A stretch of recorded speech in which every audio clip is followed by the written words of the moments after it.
Hey, what's going on everybody? It's ETAPRIME back here again. Today we're going to be taking a look at the all-new PlayStation Portal. And I know this is kind of a controversial little handheld, but I definitely wanted to try it out. And after all, it's got PSP in the name. If you're not familiar with the Portal, basically what we have here is a DualSense 5 controller cut in half with an 8-inch screen right in between it. Now, this only works with the PS5. Basically, what we're going to do here is connect this to our home network and stream our PS5 games directly to this handheld. And at the time of making this video, there's really no other functionality, but I'm guessing that will change down the road once modders get their hands on this, because from what I've seen so far, this is actually running Android underneath everything. In this video, obviously, we're going to do an unboxing. We're going to take a look at the handheld itself, test it out, give you my first impressions. And I do want to spend a few days with this, just kind of messing around with different network settings and things like that, just to see how it performs. But yeah, basically, just like I said, we've got a DualSense 5 controller with an 8-inch screen right in the middle. And we can basically do whatever this does with our phone, be it an iOS or an Android device. You could strap a controller to a tablet, do the same thing with remote play, and even the Steamdeck and other x86 handhelds on the market can do exactly what this does. But Sony specifically designed this for the PS5, and it's coming in at $199. Initial setup was easy enough. I just signed into my PlayStation account. I've got this connected to the same network that my PS5 is on, and I've got remote play enabled on my PS5 right now. While connecting for the first time, it gives you a nice little walkthrough, tells you everything you need to know about the Portal. We can adjust the brightness, volume. It's got a 3.5mm audio jack around back, and we'll take a closer look in a second. And I gotta say, this screen does look really good. It's definitely not a cheap panel, but it's not an OLED like the Steamdeck OLED. It looks really good for an IPS display. We've got a resolution of 1080p, and it's an 8-inch screen. We do have haptics built in here, which feel pretty nice, but as you can see, we are missing the touchpad on the DualSense 5, but that's okay because the screen itself is a touch screen, and while you're playing a game, you just tap that screen, you can get a touchpad on either side. Up here, we've got our dual stereo speakers. Kind of weird that they're not front-facing, they're kind of upward firing, but they do sound pretty decent. Same layout as the DualSense 5 controller. And around back, ergonomics aren't bad. Now, I've always liked the DualSense 5 controller, and this kind of takes a lot from it. So, if you do like that controller, this will feel pretty good in the hand. Active triggers, just like the DualSense does. And up here, you can see we've got our power button and our pairing button. This is kind of a sync button, so we can easily pair it up to our PS5. It also has a built-in microphone, and over here, we've got our volume up, volume down, PlayStation button, and there is a dedicated mic mute button over on the right-hand side. There's one device that everybody's going to be comparing this to, and that's going to be the Steamdeck. What I have here is the new Steamdeck OLED, and the screen on the Steamdeck is way better than the IPS in the PlayStation Portal. But you got to keep in mind, the Steamdeck is definitely in a different league. It is more expensive. Personally, yeah, it is a better device. And we can actually do exactly the same thing that the PlayStation Portal can do here on the Steamdeck with a little bit of tweaking. Sony has added some background music here, and we've got some really nice UI animations, at least, the built-in UI for the Portal itself. And once we get connected to our PS5, you'll see that Portal open up. I thought this was a really awesome touch.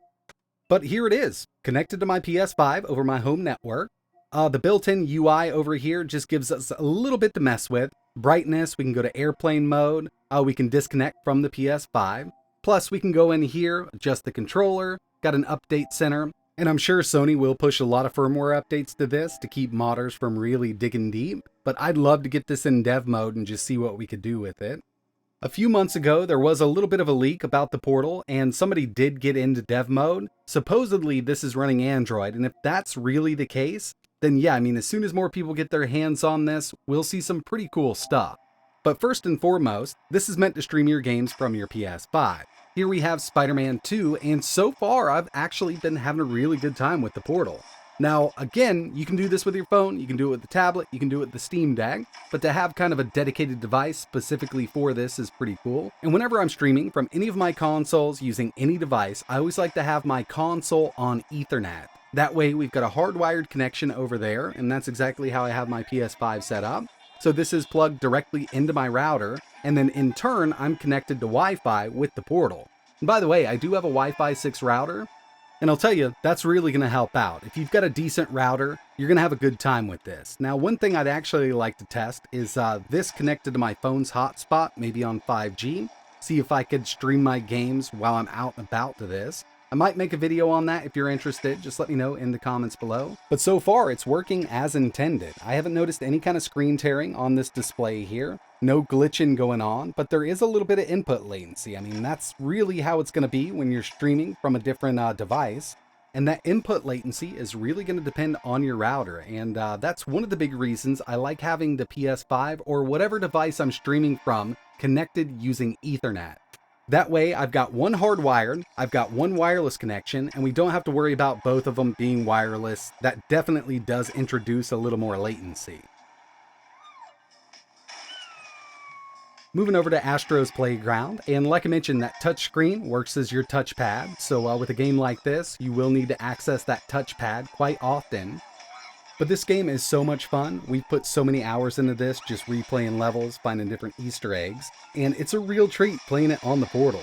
It's pretty forgiving, so even though we're working with a little bit of latency here, we don't have to worry about it that much with games like this. It's a little forgiving, but I'll tell you, I wouldn't pick up the Portal to play an online match of Street Fighter or Mortal Kombat.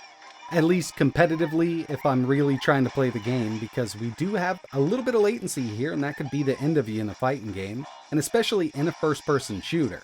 Now we're working with just a little bit, and it will be different for other people. It really depends on the router, what kind of connection you have here. Some people may get better input latency. Some people are definitely going to get worse input latency. That's how it is with streaming. It's not perfect.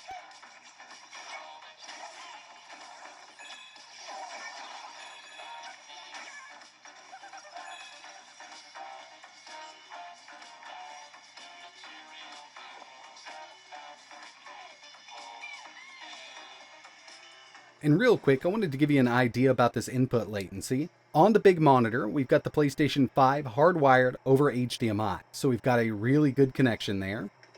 The latency that has over HDMI is something I'll never notice. But if you take a look at the Portal screen versus the big monitor, you can see it's just a tad behind.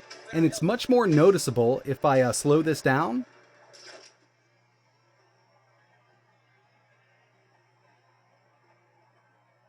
And it's really noticeable when you do a jump. You'll see the PlayStation 5 picks up the input from the PlayStation Portal before it feeds back to the Portal screen.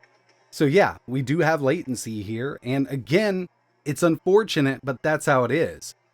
Even when running remote play on a more expensive device, for instance like the Samsung Galaxy S23 Ultra, which cost a lot more than the Portal, we're going to get latency just like we see here. But for casual gaming, the input latency, at least for me, isn't a deal breaker. But again, it's really going to depend on what you have this connected to. Your router is going to play a big part of that latency, so keep that in mind. Okay, so first impressions, it's definitely a funky looking device. Now, a lot of people aren't going to be into this, and initially seeing it, I just don't like the way it looks, but it's a lot more comfortable to hang on to than I thought it was going to be. And if you're used to using the PS5's DualSense controller, you'll be right at home with this. As for battery life, I fully charged this one time and drained it one time while playing. Screen at 100% brightness, I got 3 hours and 58 minutes out of it. So right there at around 4 hours. Not as impressive as some other Android handhelds on the market, like the Logitech G Cloud, which can net you up to 12 hours. With screen brightness at 100%, you can get around 7.5. And remember, with that, all you need to do is download the PlayStation Remote Play app from Google Play and connect it just like we did with the Portal. Honestly, I thought they were going to kind of skimp out on this display. Now, it would be nice to have an OLED or an AMOLED display in the Portal, but this IPS they opted to use looks really good, especially at 100% brightness. It's 8 inches, 1080p, 60 Hz, and I think it looks really good, especially at 100% brightness. The colors really pop. It does have some really deep blacks for only being an IPS, and yeah, I think they did a good job choosing this panel. Buttons feel great. Really awesome that they did add that adaptive feedback to the triggers around back, and overall, it's not a bad little device if you're into something like this. And what I mean by that is, if you're a diehard PlayStation fan, you've got a PlayStation 5, you play it all the time, this actually might be a really good accessory to get your hands on. But if you're like me and swap around all the time from the PlayStation to the Xbox to the PC to Android to iOS, then this might not be a device for you. You've probably already got something that can do this same exact thing.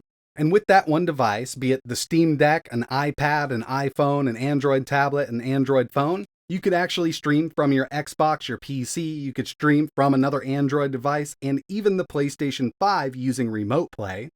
So yeah, I mean, for some people, this may be worth it. $199 isn't a horrible price tag for what we're getting here, but it would be nice if we had more built in, like access to PlayStation Plus cloud gaming without having to own a PlayStation 5. I think if Sony could implement something like that on the portal without having to access your PlayStation 5 at all, this would definitely take off and a lot more people would be interested in it. But unfortunately, we don't have any word on any new features coming to PlayStation Portal right now. We don't know if they're going to add anything like that, so only time will tell. But that's going to wrap it up for my first look at the PlayStation Portal. Let me know what you think about this device in the comments below. Is this something you've been interested in? Did you pick one up? Have you tested it on your network? Are you going to return it? Let me know in the comments, and if you are one of those people who are interested in it, I'll leave some links in the description. You can pick this up from PlayStation's website. I believe Best Buy has it. I'll leave some links down below. But that's it for this one. And like always, thanks for watching.